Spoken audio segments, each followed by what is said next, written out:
Hello there, thank you for joining me today. This is Liz Wright from Liz at Home in Cape Town in South Africa.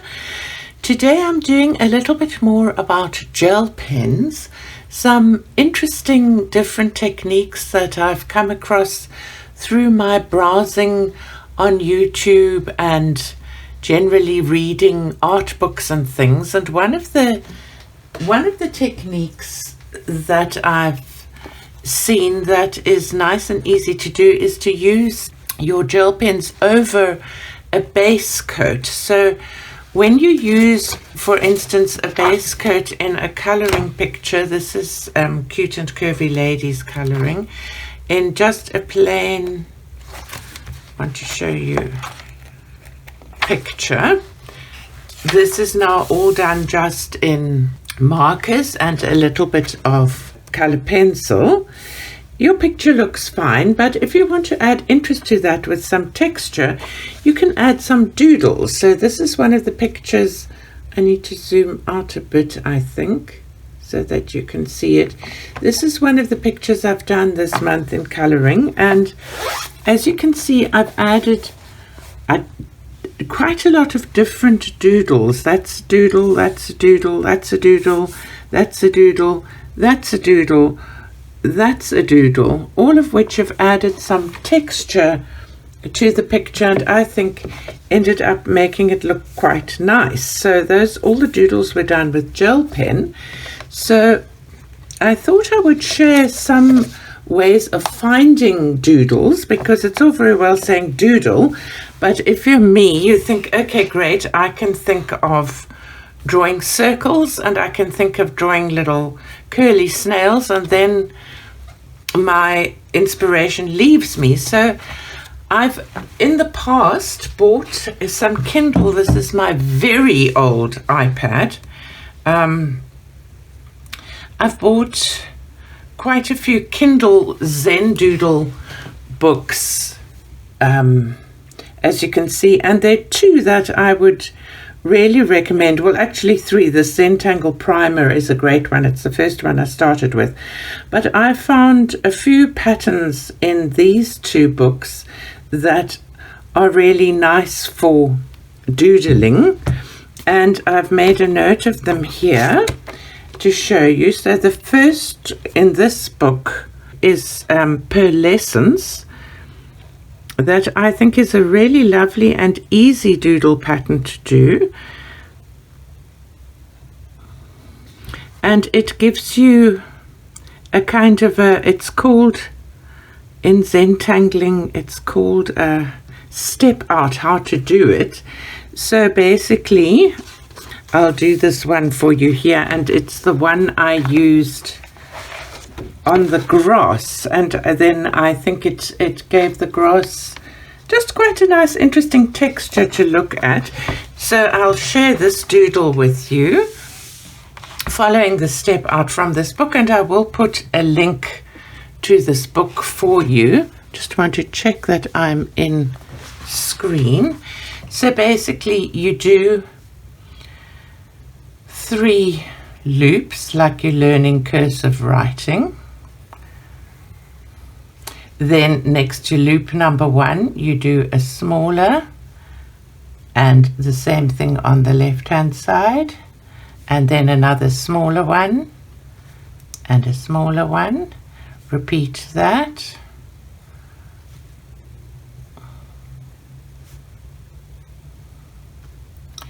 And repeat it again. And they don't have to be perfect, they can be as they come out. And then a little circle at the bottom, and then what I did, and then you can color that in. So I just repeated this along in a row, and then I basically, what did I do? I basically went over there and just did more. This isn't part of the actual tangle, but when you go around and extend a Zentangle like that, it's called creating an aura. And please, I'm not claiming to be any kind of expert at Zentangles. I just want to give credit where credit is due, and that's to the author of the book and the people that organize the patterns. But that's a very nice, easy tangle to do, to create a doodle somewhere, because it's kind of floral, so it works well in floral ideas. Another nice doodle pattern to do, Nipa, N-I-P-A.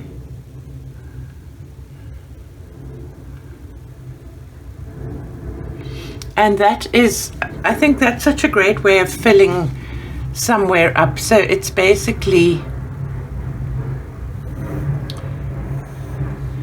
in your area that you're working, creating a couple of circles, big ones, small ones.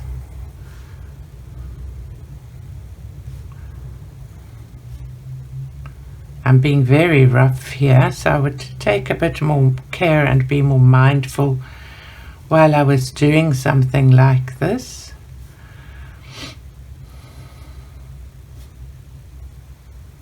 And then when you have your circles, let's put one there as well, you can create a wavy line going around them.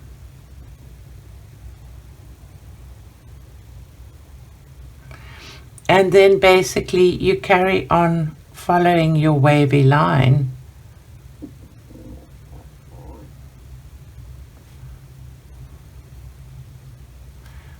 Following your wavy line. And creating a doodle in that manner. I'm doing quite big wavy lines here. So this is a nice fun one to do.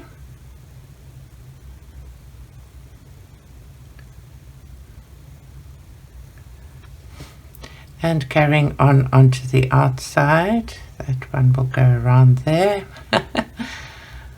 I love doing these. And being completely uncritical of yourself within them, because it's creating an original piece of your own.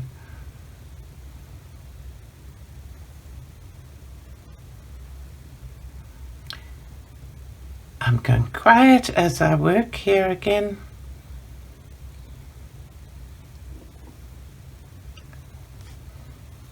But that would make quite a fun doodle in the sea. I think if you turned it sideways, you could change it up and just make some of those rocks and follow the same plan.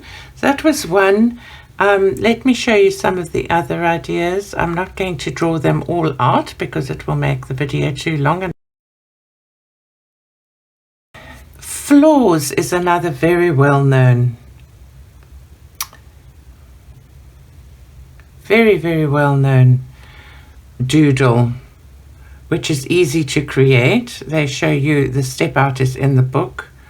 So basically there are a whole lot of different doodles that you can follow, and I'll put links to these books and either one of them, or I'll also put a link to a website which is a Zentangle website where they show you lots and lots and lots of different doodle patterns.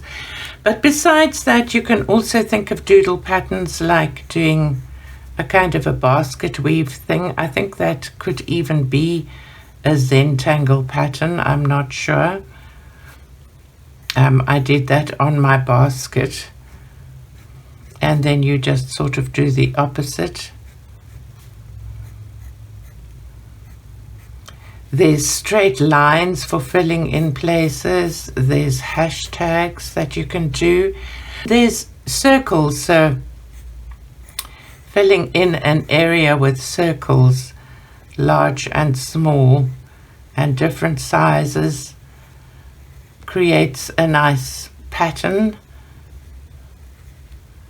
and is interesting to look at. I did that here on the beach with my gel pens over and above the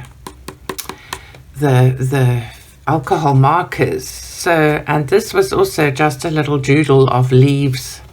I can't remember what the doodle is called, but it was basically one leaf a second, or one little teardrop, a second teardrop, and then up and around. Nice, easy little doodle. There's also a doodle that's like a squiggly snail. I think that's called, pronounced in a French way, printemps or printemps. I don't know how to pronounce it. There's crescent moon is a very well-known one, which I've forgotten how it goes. I think it's like half moons, and then you go bigger, and you go bigger, and you go bigger, and you fill in like the one part. I think that's crescent moon. I could be wrong, but even if it isn't, it's kind of quite a nice way of filling things. So, and then there's stippling and other such things. So if you're interested in that, I really would recommend looking for, I mean, to my mind, this works very well for me, just having it on my iPad, on my Kindle,